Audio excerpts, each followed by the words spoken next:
You did everything right. You cried. You deleted their number. You told yourself you were moving on.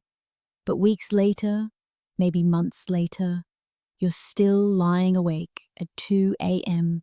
replaying conversations that no longer exist, still checking their social media even though you promised yourself you'd stop, still wondering, why does this hurt so much for so long? If that's you right now, I want you to know something. You are not weak. You are not broken. What you're feeling has a name, and once you understand it, healing becomes a little less impossible.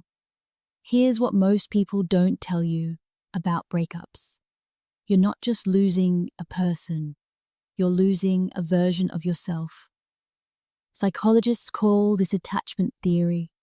From the time we're children, our brains are wired to form deep bonds with the people closest to us. When those bonds break, whether through divorce, a breakup, or the slow fading of a relationship, our nervous system responds the way it would to any major loss. Brain scans have shown that the pain of a breakup activates the same regions as physical pain. This is not a metaphor. Your brain is literally treating heartbreak like an injury. And just like a physical injury, healing takes time, more time than anyone around you probably tells you is normal.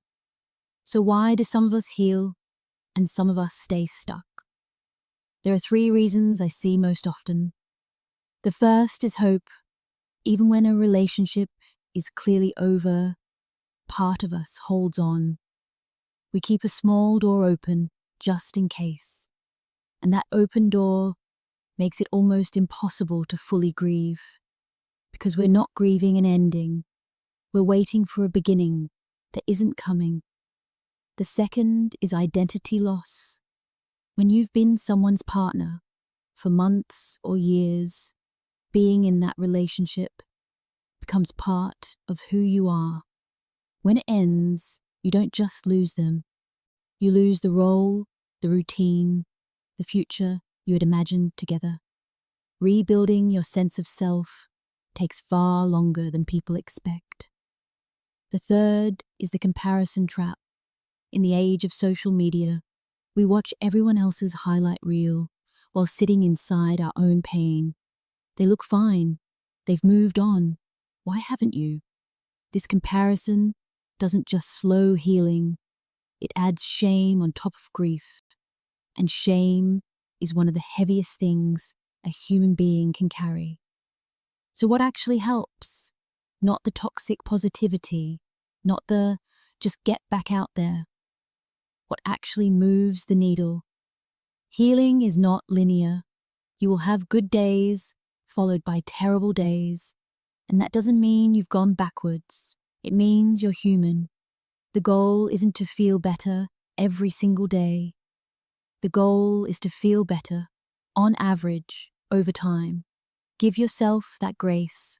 Most people focus their grief on who they lost. But often, what hurts most is the future that no longer exists. The holidays you imagine, the family you planned, the version of your life that had them in it. Give yourself permission to mourn that future. It was real to you, even if it never happened. The goal isn't to go back to who you were before the relationship. That person is gone too, and that's okay. The invitation here is to discover who you are becoming. What do you want now, just for yourself? Not as someone's partner, not as who you used to be, but as the woman you are right now in this chapter. Healing isn't about getting over someone. It's about getting back to yourself and then going further than you've ever been before. If this video spoke to you, subscribe, because every week we talk honestly about the psychology of love, loss, and becoming the most whole version of yourself. You're not behind, you're right on time.